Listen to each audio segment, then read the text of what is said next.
नमस्कार, आप देख रहे हैं जगत टॉक। मैं हूं आदेशपुरी। क्या भारत पाकिस्तान के बीच में बहुत जल्द युद्ध होने वाला है? क्या वैसी परिस्थितियां बन रही हैं?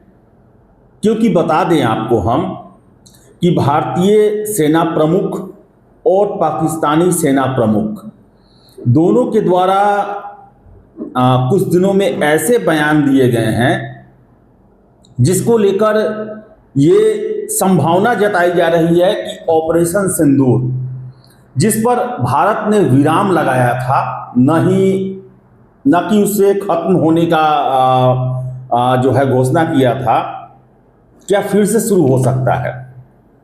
जो ट्रंप पूरी दुनिया में घूम घूम के कहते हैं कि उनके कहने पर सीज फायर हुआ दोनों देशों के बीच में, क्या ये सीज फायर, हालांकि भारत के द्वारा लगातार इसका विरोध किया जाता है कि बिना किसी के दबाव में हमने स्वेच्छा से पाकिस्तान के आग्रह पर यह सीज फायर किया, क्या फिर से ये सीज फायर खत्म हो सकता है और दोनों देश के बीच में युद्ध हो सकते हैं?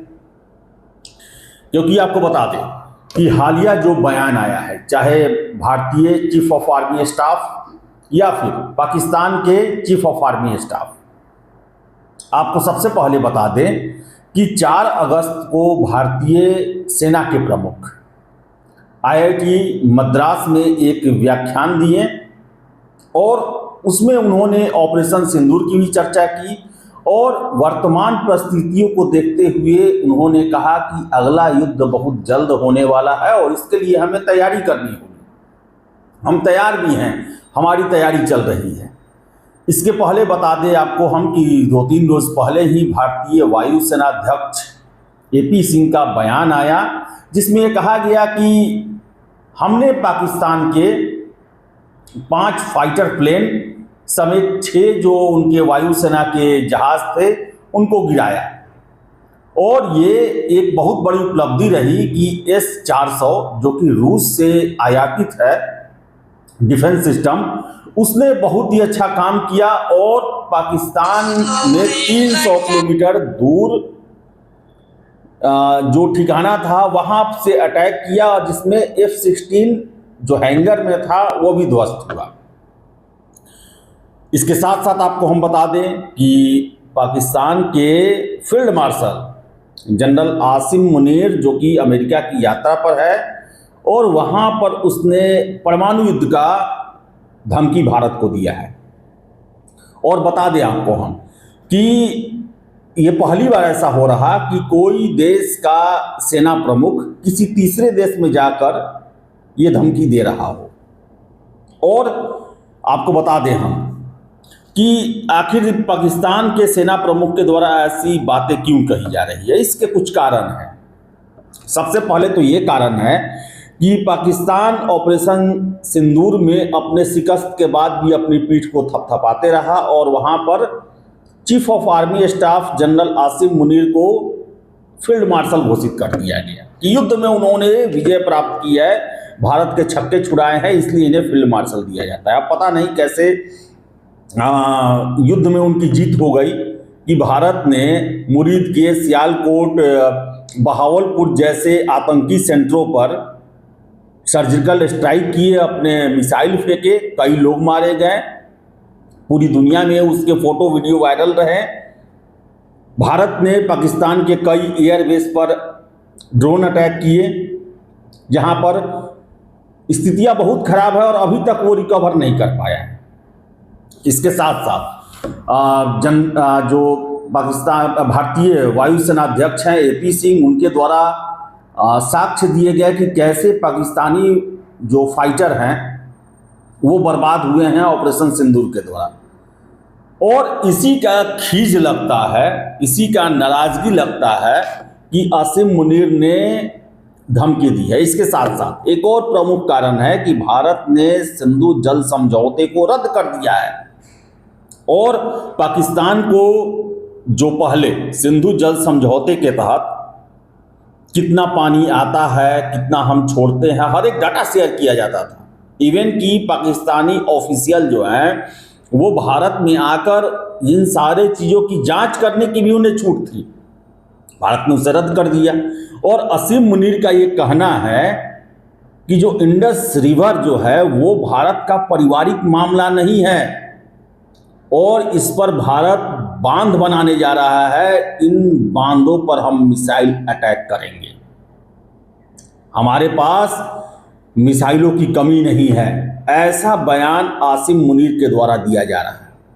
यानी कि अब तो स्पष्ट है कि तनाव अमेरिका के साथ भारत का बढ़ा है, लेकिन अमेरिका का अभी पिछलग्गू फिर से पाकिस्तान बना हुआ है और ऐसे में पाकिस्तान के साथ भी भारत के संबंध फिर तनावपूर्ण होने जा रहे हैं। इसमें अब कोई दो राय नहीं है। दोनों देशों के सेना प्रमुख के द्वारा जो बयान दिए जा रहे हैं उससे स्पष्ट है कि सब कुछ भारत और पाकिस्तान के बीच में नॉर्मल नहीं है। और आपको हम बता दें कि S-400 भले कोई माने या ना माने, पाकिस्तानी इसे नहीं मानते हैं, लेकिन S-400 ऑपरेशन सिंदूर में एक बहुत बड़ा मील का पत्थर भारत के लिए साबित हुआ है, जिसने पाकिस्तान के हर एक जवाबी अटैक को खत्म किया, बल्कि उनके 300 किलोमीटर दूर जो पाकिस्तान में सेफ जोन में जो हैंगर में प्लेन लगे हुए थे उनको भी बर्बाद किया। तो बताएं आपको हम कि भारत और रूस के बीच में संबंध दिन प्रतिदिन काफी मजबूत होते जा रहे हैं और इसमें अमेरिका की भूमिका बहुत ज्यादा है। अमेरिका द्वारा अनैतिक तरीके से भारत पर टैरिफ का ये असंगत खेल किया जा रहा है और रूसी राष्ट्रपति जो कि दिसंबर में भारत आने वाले थे वो इसी महीने आ रहे हैं और प्रधानमंत्री जी ने रूसी राष्ट्रपति व्लादिमीर पुतिन से बात किया और उन्होंने अमेरिका को सीधे सीधी कहा इनडायरेक्टली कि हमारे और रूस के बीच में संबंध और मजबूत होंगे। यानी कि भारत जो है वो रसिया से तेल भी खरीदेगा, भारत रसिया से जो डिफेंस डील है उसे भी बढ़ाएगा। अब इस डिफेंस डील में आपको बता दें कि 2 S-400 के और स्क्वाड्रन भारत में आ सकते हैं, फिर से S-500 लेने की भी बातें चल रही हैं और 5वीं पीढ़ी के फाइटर प्लेन की खरीद पर भी भारत विचार कर सकता है रूस के साथ। इसके साथ साथ आपको हम बता दें कि ट्रंप के टैरिफ वार के चलते भारत और चीन के बीच में भी नजदीकियां बढ़ रही। अब SCO की बैठक में पहले से निर्धारित था, शिखर सम्मेलन था जिसमें मोदी जी को जाना था और चाइना के द्वारा उनका स्वागत किया गया है। साथ साथ जो 50% टैरिफ की घोषणा अमेरिका के द्वारा भारत को लेकर की गई है उसका भी विरोध चीन के द्वारा खुलेआम किया गया है, सीधे सीधे विरोध किया गया है। और अमेरिका की ये टैरिफ नीति, डोनाल्ड ट्रंप का ये पागलपन जो है वो RIC यानी कि रूस, रसिया, इंडिया, चाइना, इन्हें एक पायदान पर, एक प्लेटफॉर्म पर लाने को मजबूर कर रहा है और ये इसके परिणाम भी दिखने शुरू हो गए हैं। और ऐसे में हो सकता है कि जो बातें चल रही हैं कि डोनाल्ड ट्रंप इस बात से खफा है कि भारत ने सीज फायर को लेकर उनकी बातों का समर्थन नहीं किया।